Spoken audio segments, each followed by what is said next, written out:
You want me to slate it? I'm a woman in film, baby. We're on a set. Oh, there's another woman in film.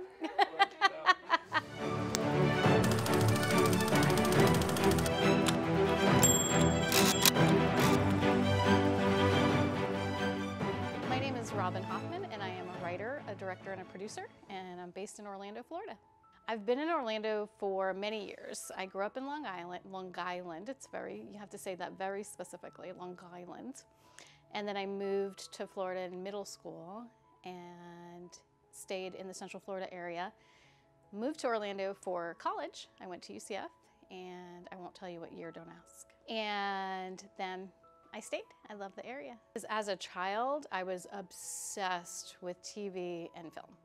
I loved watching television, even though it was still during the time period of get out of the house, play outside, and don't come back till the streetlights turn on, you know. I was just obsessed with the whole process, and I wanted to be an actress at a young age. And my parents said, no, that's not a career. That's a hobby. That's something fun that you do on the side. So if you want to do that, otherwise you have to get your education first. So I was just like, okay. So I wound up getting my degree in psychology because I knew no matter what I did, I had to work with people.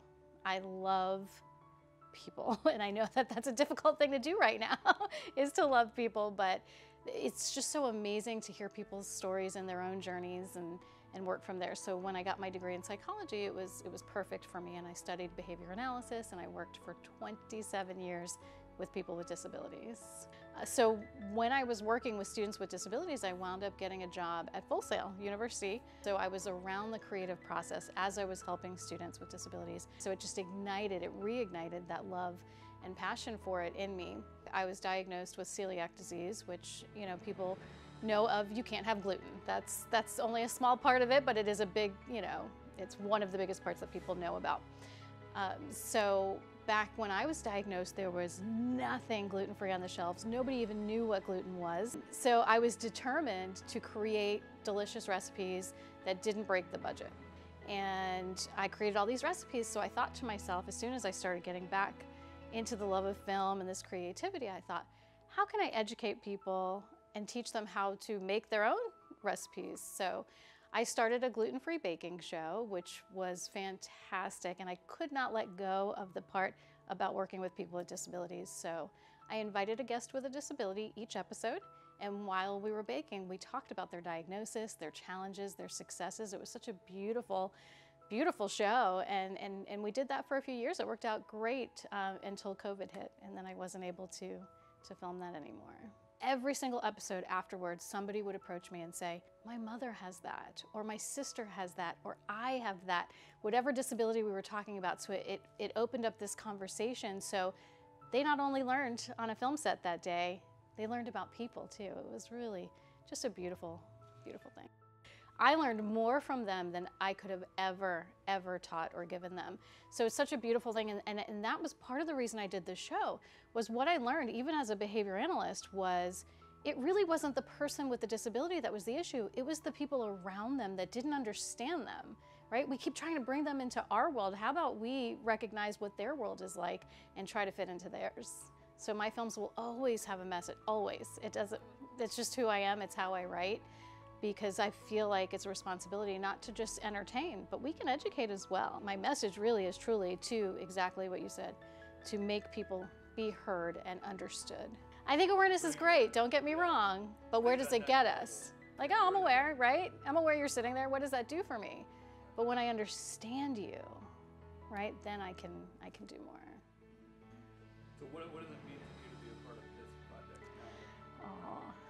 Well, I'm certainly honored just to be here and be recognized at all as a woman in film, and hearing your story, it's very heartwarming that we have similar, you know, interests, backgrounds, desires for this planet, seriously.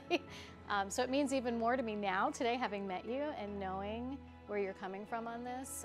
But I think it's incredible that you want to highlight women and show what we're capable of doing and how we can impact the field. When I'm creating a film, at first for me as a writer, it was just to get that story out. I mean, I've said it before, my characters, they'll wake me up in the middle of the night. They're jerks to me. They'll be like, you have to write me, you have to write me, you have to write me, until I can actually get it out. So that was a very individualistic experience until I started making films. And then I realized very quickly, it's not just about the end product. Every single person that I bring on set brings something to that film, brings something to me. It's a journey together. It does become a film family. So not only do we make this great film, but we've now had this beautiful experience together. Everything I've ever done in my life has been a struggle or a fight for it, and it's always just this, almost like those dreams where you're trenching and you can't get somewhere.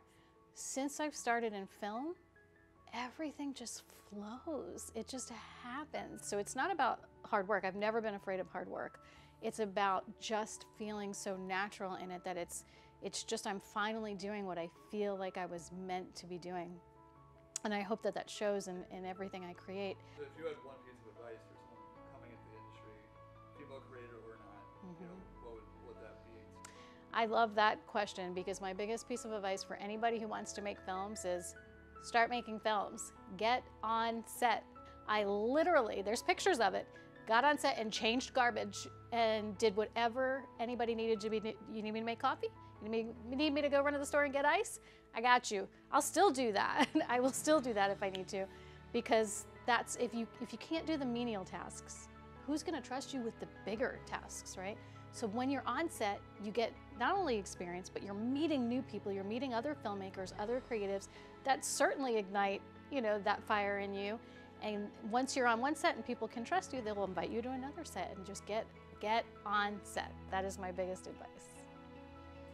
All right, I think we'll close on that. Yeah, we're on set. Right. Right? Wow, actually, I'm a woman in film, baby.